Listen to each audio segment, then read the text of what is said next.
last personal air-to-air duel that will ever be fought, Robbie met China's top ace over Korea.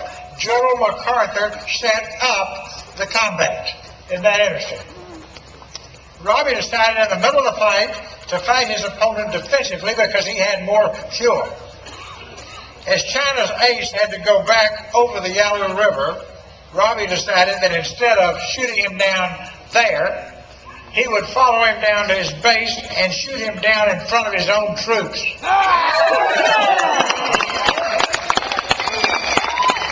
That takes a lot of guts, you know that. And this would be the ultimate loss of face for China's top ace.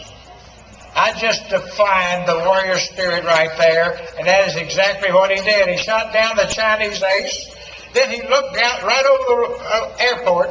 He looked down the runway, and there were 19 MiGs on the ground. He did a giant 360, showboating, and it came down supersonic and got 14 in one pass.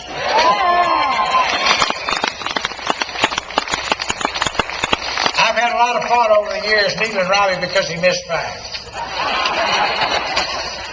And that doesn't make a bit of difference because that folks did good. That shows you the kind of guts our warriors have. Do you remember, you heard this story, it was a long time ago, do you remember when President Truman chewed out MacArthur for bombing the airfield north of the Yalu River? That's it. Those are the details, and there's not one black mark on Robbie's record. MacArthur took all the heat. Then the next war, he went to Vietnam. Time magazine put his picture on the cover. America's top ace in Vietnam. 90 days later, Robbie was hit by a SAM missile. And the most important thing in the world to Robbie is that you understand, another pilot didn't get him, a missile got him.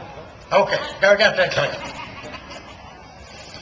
They captured Robbie and put this great man in a box for over 5 years. It was 140 degrees in the box.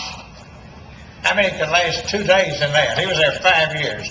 He never bent, he never broke. Instead, he inspired countless young officers who were prisoners to stay alive by tapping on the box with a tap code. Now, just doing this, that's leadership at its best, I guess, to get the message over that way. And it was just, he did it, and when the prisoners came home, he was everybody's hero. Now, after 5 years in the box at 140 degrees, they decided to take him out of the box. It took him a few weeks to regain his ability to walk and talk. He was the senior officer in the camp. He looked around and realized that the other prisoners weren't allowed to have church services. The senior officer in the camp, he ordered church services the following Sunday. Now, how's that for courage?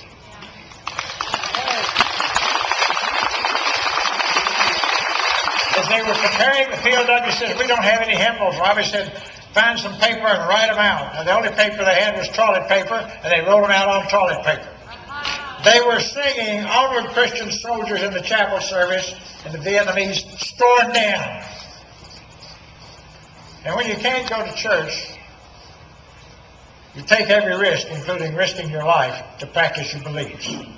Those religious beliefs kept him alive and talked to any man who made it through this ordeal. The Vietnamese came in, they grabbed Robbie, they dragged him back to the box.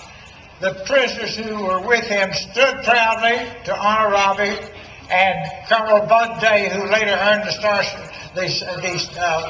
Medal of Honor, stepped forward and led the group in singing a strictly forbidden song, the Star-Spangled Banner. All of these men who did that were brutally tortured.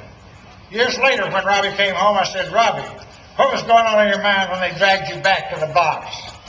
He looked me right in the eye. I thought he was going to tell me a poignant story. He looked me right in the eye. His eyes were twinkling, and he slammed his fist into the other hand and says, Perot, with those guys singing the Star-Spangled Banner, I was 9 feet tall. I could have gone bear hunting with a stick.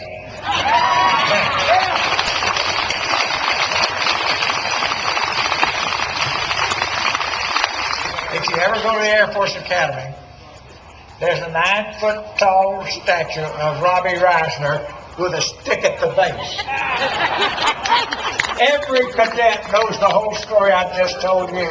Now think of the multiplier effect that has on several thousand cadets